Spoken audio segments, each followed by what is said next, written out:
Heritage Inc. is the private nonprofit that has the privilege of stewarding the Heritage Center and operating the Indian River Citrus Museum. Come on inside and I'll share all the juicy details with you. Most people are very surprised to learn that citrus is not native to Florida. In fact, it's not native to anywhere in the New World. It is here thanks to the Spanish. All Europeans understood very early on that eating citrus on ships prevented scurvy. They didn't know why, because vitamin C wasn't discovered until 1935. But who cares why? They just knew that it worked.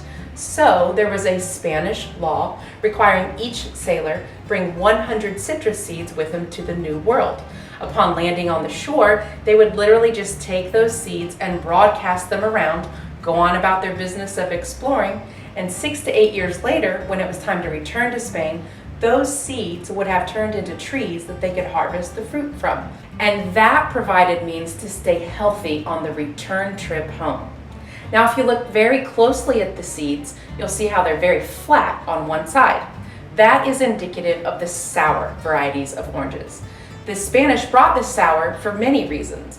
One, people didn't tend to just peel and eat fresh fruits and vegetables back in the day. They used them a lot in cooking and marinades and drinks, but that was about it. So they didn't mind the sour taste. And they also knew that sour citrus was much hardier than sweet citrus. It's a little bit more cold tolerant and a lot more resistant to pests and diseases. So they knew they would not be able to take care of these trees and they needed something that could survive on its own.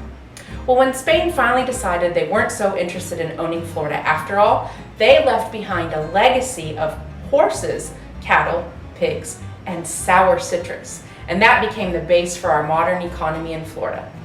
But wait a minute, citrus isn't native to Spain either. When the Moors from North Africa invaded Spain, they brought the citrus with them to what was called the Iberian Peninsula at the time. But you probably already guessed, it's not native to North Africa either. Citrus is native to Southeast Asia, meaning parts of India and China. So when you hear about the spice and silk trade routes, we at the Indian River Citrus Museum contend it should be called the spice, silk, and citrus trade routes. Though the city of Vero Beach does still own the building, the private nonprofit Vero Heritage Inc. has the privilege of stewarding the Heritage Center on the National Historical Register and operating the Indian River Citrus Museum. We get the majority of our income from renting out the venue for all kinds of community gatherings, sales in our gift shop, and from donations from supporters just like you. If you've appreciated these videos and would like to donate, you can go to veroheritage.org and feel free to ask any questions you'd like in the comments below. Thanks for joining us.